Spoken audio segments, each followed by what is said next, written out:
Hey everyone, I'm going to do a quick video on something very different than what I've usually been doing on this YouTube channel. I'm basically for today going to do a top 10 list of Disney movies, and what I'm excluding here are Pixar movies because Pixar was more of an acquisition later on. I mean, Toy Story was and many others, Monsters Inc. and others, these movies were released without Disney owning Pixar. So there's a little bit of a muddling there in my view. And a lot of the movies are released as Pixar movies that are owned by Disney. So again, I want to kind of be more of a purist here in how I rank these movies. So I'm not going to be including Pixar movies in this top 10. I'm also going to be including criteria that basically is, pretty simple. Music, kind of themes, kind of human themes about life, and then just character quality, like just memorability of the characters. And so, not the most critical top 10 in the world, but I think you might agree to most of what I have to say. So I'm gonna give you my 10 through 6 and then my 5 through 1 and give a few comments on each as we do. So here's 10 through 6. The first one on this list, number 10, some people would say it's too low. Others would say, I'm just ridiculous. This movie was not that great. It just had some good music. I think both are wrong, okay? This is my list, okay? So first, I think it earns a spot on the top 10 because its music is transcendent when it comes to Disney, okay? It's transcendent musically. Its characters are memorable, very memorable, great characters. Even the small secondary characters, like the guy in the woods that sells, the cold front supplies. The evil ambassador from the other from Weaselton, is just memorable. These are just memorable characters, and even the secondary characters, the reindeer, Olaf. These are great characters, and they're memorable in their own right. They're not tossaways in any way. They add a lot to it. I think the music itself, gives it a chance to be in the top 10. But there is more to the theme in the movie, really, than people think. And I love that they kind of get rid of the prince and princess narrative as the main part of the movie. They really put more of the family drama of losing their parents and these two sisters having to come together and reconcile their differences and their different outlooks on life. And even at the end, there's even a gospel moment of Anna being a sacrificial person in the place of Elsa. So I'm speaking, of course, of Frozen from 2010. Great movie. Music is always going to be its kind of draw, but the plot and the themes of sisterhood and family and those things are powerful in the movie. And I like that that's more of the focus there, and that, there's, men, marriage kind of gets in the way sometimes of family, and man, is that not true in some respect. And then also the self-sacrificial nature of love that Disney always really kind of focuses on a lot of its better movies. So it's a top 10 movie to me. Some people think it's higher than that because of its music, but there's other movies that are a little bit more, I think, arresting when it comes to the themes, and of course, just those alone, and elevate them above Frozen. And some of the other movies' music is just as good. Okay, so that's number 10. Number 9. Again, kind of more of a modern movie, if I could say modern. It's 1998, I think, or 99. But this movie is really good because it's a twist. It flip-flops a little bit of the focus of, again, it's not a prince and princess movie, though there's a prince kind of involved. It's more about a woman that's kind of a Joan of Arc narrative about saving her country. And it's more of a theme on family than it is on marriage, even though marriage is at the start. And, it kind of says, I don't want to be married. I want to do this. And what's great about that movie is, and what I love about this movie is it's got great music. The music's really, really, really good. The secondary characters, Eddie Murphy plays the dragon. There's some really good secondary characters in this movie. But the themes themselves are very great about loving your country. That's important. I think the secondary theme also of understanding how you fit in your family. And in the Eastern culture of China, the honor and shame dynamic is much different than America, which is more of just being a success and being happy. That's not the narrative of Eastern, Asian cultures. Is honor and shame, bringing honor or shame to your family. is everything. And so I love that they focused on a different culture. I love that they focused on national salvation from invasion. And the music's just really, really good, and the secondary characters are great and memorable. So, of course, I'm talking about Mulan, and they're doing a live-action remake of this one, I think, next year, or maybe later on this year once the pandemic becomes manageable to a point where they can start showing movies again.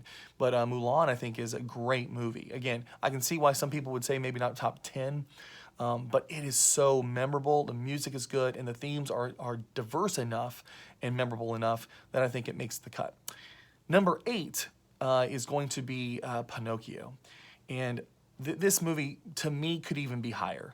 The themes of the movie are so profound that they just transcend any time. This movie was made in 1940. So while the animation, of course, was hand-drawn, it doesn't look as good as, of course, a 2020 movie. But it is painstakingly aware that its hand-drawn, artwork is beautiful and extremely new for the time, and extremely expensive, I'm sure. But what makes this movie, I think, better than maybe even 8 on this list, and what includes it in the top 10, is the themes of humanity, being human. The movie is about a wooden puppet becoming a real boy. I mean, what an amazing theme. It has a gospel kind of arc there a little bit, a Christian gospel arc there, about becoming real, becoming human from a state of brokenness, in a sense. It's also got just some really good lessons for teenagers. Now, it's a little two-dimensional that way. Choose bad stuff, you're going to end up in a bad spot. Choose good stuff, you're going to end up in a good spot. That's a little flat, for what's real in life, is that you can do all the right things and still end up with bad results in a bad place, and do a lot of bad things, and somehow you're not affected as much sometimes. So, but the movie hits home, I think, a lot about desiring to fit in. It also has some really cool themes about orphaning a lot of young people, and I mean that both literally and figuratively. There's just so much of the populations in the world that are young that are basically just abandoned, and this movie hits on that point. And of course, Geppetto, an older man, finds through the fairy godmother this wooden boy that he wants to become real, a real boy that he makes. And there's just something very beautiful and very memorable about that. And then, of course, the Misfit Toys, the Misfit Island, is just so good when he gets turned into a donkey and gets sold into slavery, the mine shaft. And it talks a lot about consequences in this movie, which I really like that, because the consequences of life are real. And in most, teenage, young adult kind of fiction or movies, there's very few consequences that are really shown.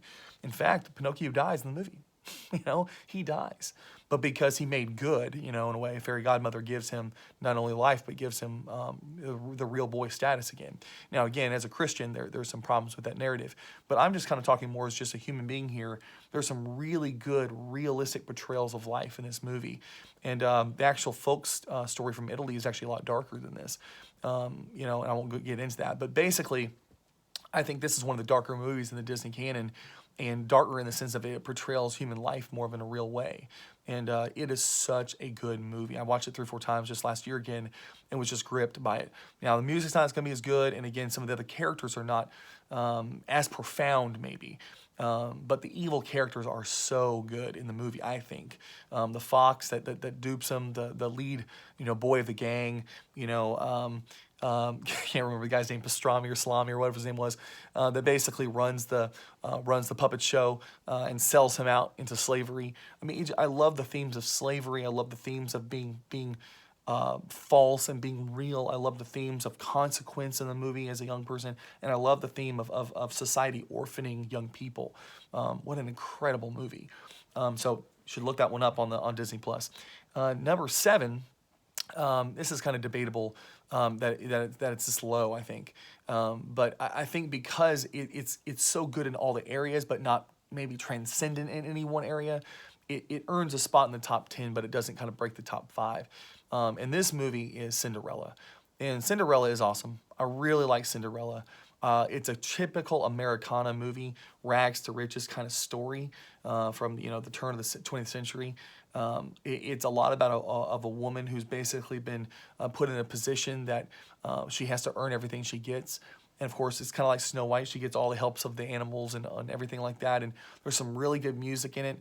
But at the same time, it's more of a traditional Disney movie with a traditional narrative of kind of having to marry up, into a position to gain some status in a sense.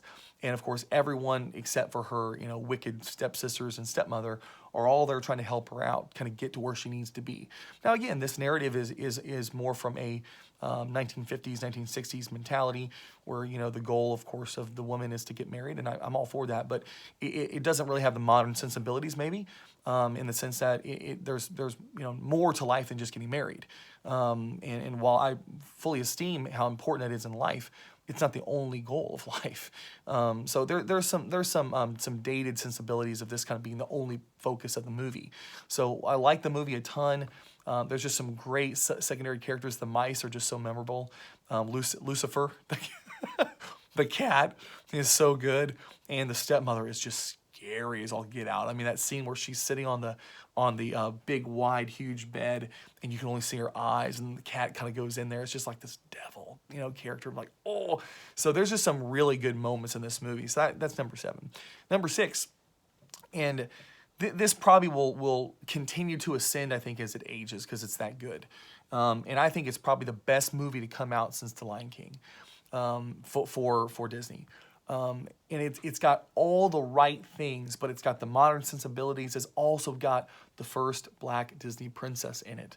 And so it's taking on more than just, a narrative of a woman establishing herself in society.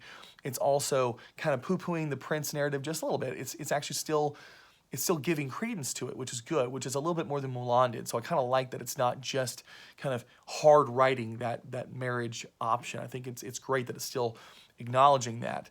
But it's a woman who is industrious, resourceful, rags to riches kind of narrative, but flip-flops a narrative of it being about the prince, and the prince is more of the buffoon and the doofus and the one who has no work ethic. Got great secondary characters. I mean, there's an alligator in the movie that's great. There's a woman in the forest that helps her kind of find her way. That's kind of the interesting kind of grandmother Willow character of Pocahontas. There's a great character, of course, in the evil guy, the villain. Oh my gosh, he's one of the scariest villains, I think, in Disney movies. And he is a classic villain. But the music is just transcendent. It is so good. It's set in New Orleans, and it's The Princess and the Frog. And this came out, I think, in 2009. Best movie since The Lion King for Disney. And I think this movie should have had a bigger release, should have had a bigger following immediately. It started to catch on later, I think, with people as they start to compare the movies and watch this movie more. This is a classic. It probably should be top 5, but for me, there's a few other movies that are just a little bit better because maybe of their age. So maybe if it's a little longer, it might jump into the top 5, top 3. So Princess and the Frog, so very, very good. So top 5 again. Got Frozen, Mulan, Pinocchio, Cinderella, and The Princess and the Frog. So what are the top 5? Okay, 5 through 1. I'm going to say this straight up. 5 through 2 are about almost the same level for me. So I'm going to be quick about these, and then I'm going to talk about number 1 the most, okay? So number 5 is Aladdin. I think Aladdin is transcendent in its ability to communicate its message through the music. The music is incredible. You have Robin Williams at the height of his powers. I mean, this guy made this movie transcendent. Aladdin and Jasmine are good. Jafar is a great villain. The music is awesome. But Robin Williams, made this movie transcendent. He took his career, of course, into a different stratosphere after this movie. And I think everyone thinks of the genie when they think of Aladdin. As good as the other parts are, as good as the other songs are, the genie is just, he takes it from, I think, a pretty good movie to top 5 classic. So for me, the genie is the key. He's the key part of the movie of, what's good, what's evil, what's virtuous and non-virtuous, what's freedom and slavery, and I like that theme in that movie of freedom and slavery. He has all this power, but he has no real freedom, right? And what's freedom, and I like that theme in that movie. It's not explored a lot in Disney movies. And just the music with Robin Williams and, of course, the main characters it's just so good. And there's some other good characters in the movie. Iago is a great kind of sidekick villain. But again, I think it's really Robin Williams that carries that movie. Number 4, this one might be this one might be a little bit less renowned, I think, in the sense of the top five. But I still think it's incredible. The Little Mermaid. So The Little Mermaid, to me, it's kind of a one. I don't want to say it's a one character show again, but it's almost a one character show, similar to Aladdin. Okay, and why I love Ariel, and I love her character. The prince is pretty wooden. Eric the prince, he's pretty wooden character. The other characters that are the human characters are pretty wooden. I even think the father, Prince Titan or King Titan, or King Titan is not that great of a character. They're good, they're okay, but there's nothing unique about them. I think Sebastian and Flounder are great. I think Scuttle's really good in the movie, but Ursula the witch and her two Flotsam and Jetsam, those henchmen, like that's what makes the movie to me. The evil is so profound in this movie. It's almost similar to Pinocchio, that it's like you can't take your eyes off what's Ursula going to do. And so the songs are incredible. The music's some of the best, I think, in Disney movies. But Ursula and her henchmen, those two eels, are just so entrancingly bad. So evil. The Sea Witch is one of the scariest characters and villains in the Disney canon, along with I think Princess and the Frog and probably Maleficent, in Sleeping Beauty. So those are just some of the worst. Now I think there's one more that's just absolutely the worst. But I think that it's just that movie is so good in that area. It's so good. So number 5 is Aladdin. Number 4 is The Little Mermaid. What's number 3, 2, and 1? This is hard because I think I continue to blank on what I put as number 3. I might have to skip number 3 and put number 2 here. I can't remember what I put for number 3. I don't know. I'll have to skip it. I'll just tell you about number 2 and number 1, and I'll probably remember what I put as number 3. Number 2 is hard. It's hard to say this is number 2, but it's going to come out of my mouth here. Is The Lion King. The Lion King is just kind of one of the zenith movies of Disney lore and canon, the whole filmography. And why I think this movie is so, I know what number 3 was. Why Lion King is so good is because everything works to perfection. Everything works to perfection. Every character is needed. No character is wasted. Yet Jeremy Irons as Scar is just awesome. The voice acting is so good. And not to poo-poo the live-action movie, but Scar as a character in that movie was probably a little bit more well-rounded in that movie, but the voice acting was nowhere close to Jeremy Irons. Nowhere close. The original was so good. The music, of course, is incredible. That's why it's become a hit on Broadway. The characters are amazing. But the theme of the movie, it has kind of that once and future king, idea of kind of a Camelot. It's got that Eastern honor and shame kind of idea like Mulan does. It's got all those things. It's got the return of the king. It's got the Christian gospel narrative, a little bit of revelation of the king coming back to assume the throne. Now, it's not the same way, but it's more of a Hamlet idea than it is maybe Christian in some sense. But there are some Christian themes in the movie. But I think because everything works to perfection, Disney's at the height of its powers, I think, in this movie, is to me why it's number 2. Number 3, I'll be quick about it, is The Jungle Book. The Jungle Book is, because it's an adaptation, I mean, all these are in one way or another, but because this is even a more classic book, The Jungle Book by Richard Kipling, it's the classic man versus beast, humanity versus the wild. And the movie is so much more than that, but everything is built on that premise of what do we do with the jungle, the unknown. And of course, the classic take is, humanity is evil. Humanity is violent. Humanity is angry. And so humanity tries to kill it. Humanity tries to destroy it. Humanity tries to tame it by conquering it, right? And you see Mowgli, the complete opposite. You see him befriending Baloo. And you never get that scene of him, Baloo on the river on his back with his big old tummy up there, and then Mowgli's just kind of resting on it. That of man and nature kind of together there. And that's just both beautiful and profound. Again, there's some Christian themes here of man and the world kind of combined together in peace. So there's some good stuff in this movie. The music is out of this world. It's so good.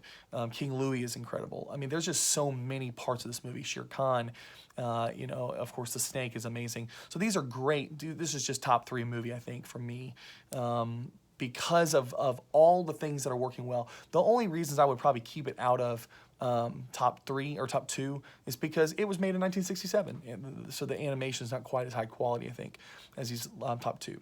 All right, I'm going to take just a few minutes here now and talk about the first movie, the best movie. I'm going to tell you why I think it's number 1. And I think most people would say, if not number 1, number 2. Okay, so I'm not out on a limb here. This is not a hot take, okay? The number 1 movie is Beauty and the Beast. And I think the distance between the Beauty and the Beast and maybe 2 through 5 is significant.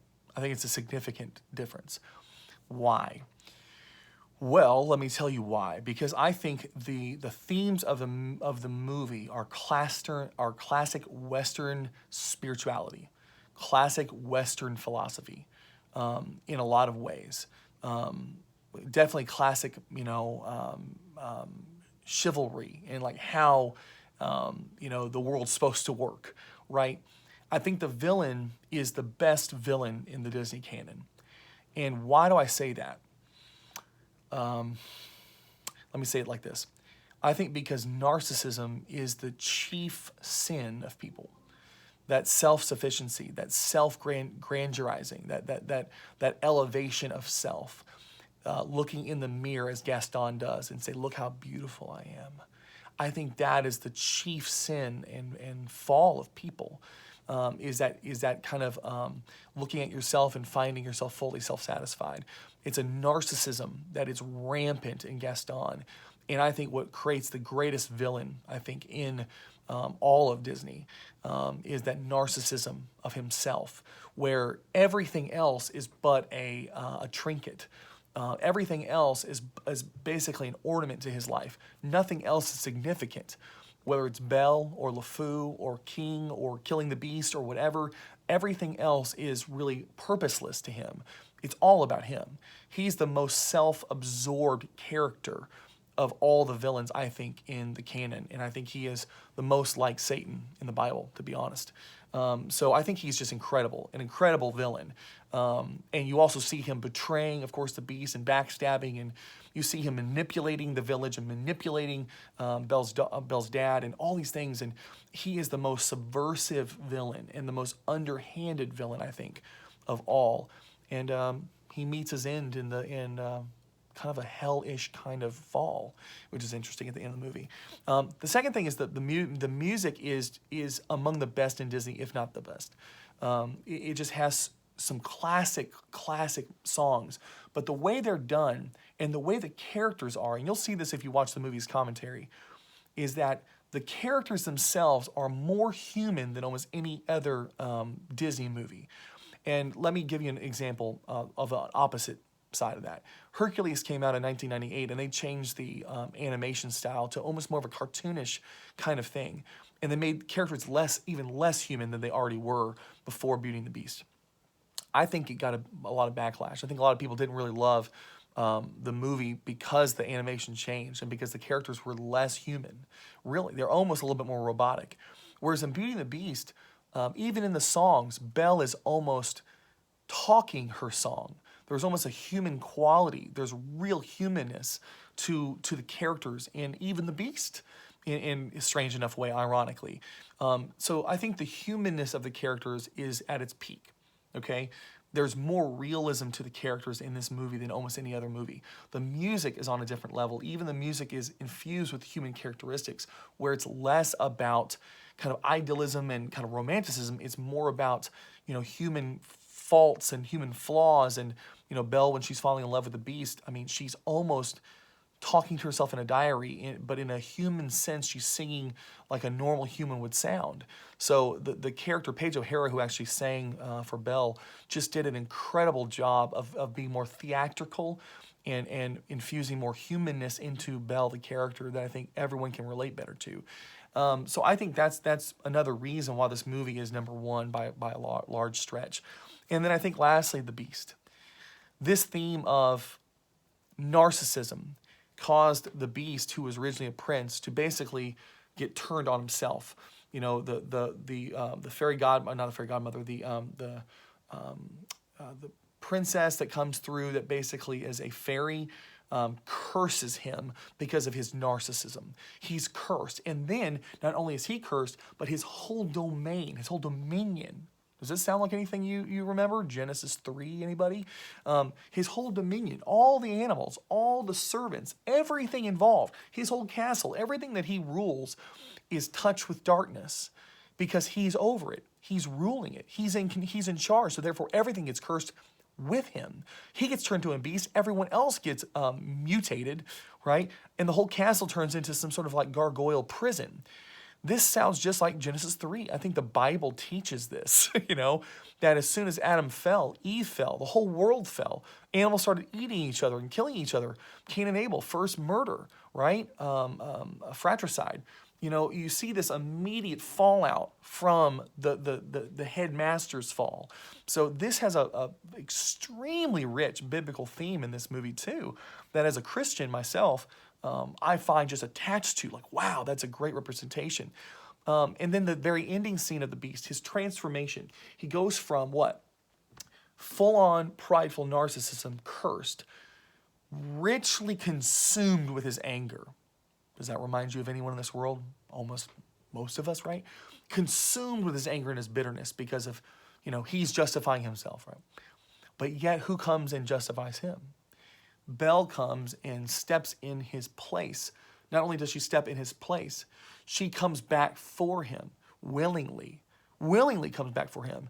And then even at the very, very end, when he dies, she speaks the words, "I love you," over him, and it transforms his life. Folks, this is in an illusory way, in an allegorical way, this is what the Bible is teaching. That God himself, through his Son, comes, steps into our place in front of evil, wears our evil that's rightfully ours. It dies from our evil, dies because of our sin, and through that resurrects by defeating it, because he's not just the perfect man, he's the perfect God. And as soon as his perfect nature is touched by sin and touched by death and touched by evil, his perfections, his beauty, his light overwhelms all of that. It completely overcomes all that. And so therefore the body of Jesus Christ is resurrected from the dead, because there is nothing that can hold that humanness down, given that it's been married perfectly in the God-man Jesus Christ. He is both divine and human, 100% God, 100% man, and he can never be separated ever again. And through that union, it's called a hypostatic union, he resurrects all those who believe in him. He connects to himself through faith, repentant faith. And he brings us back into a union that is communing now in friendship with God. And while that's obviously not what the movie is saying in technicality, it's kind of saying that love, that selfless love, that sacrificial love that is spoken over his life changes him from the inside out. And not only is he changed in the sense of he comes from death to life, his whole demeanor, his whole external, right, everything changes. And he not only changes back to who he was, he's better than he was. So there's a sense of going beyond what he used to be. And so why is Beauty and the Beast the best movie in the Disney canon? I think because all of the elements, music, theme, and characters, while they're all in perfection, there's a transcendent kind of human narrative, I think, there. And also a transcendent goal of humans, which is to be redeemed. We're to be redeemed. We are people that need to be redeemed. And that's what that movie's about. And it might not come out and say it, but it owes a lot of its thematics to Christian truth. Even though it might not claim it, it really does. So, best movie. So we'll go back through them real quick. Number 10 is Frozen. Number 9, Mulan. Number 8, Pinocchio. Number 7, Cinderella. Number 6, Princess and the Frog.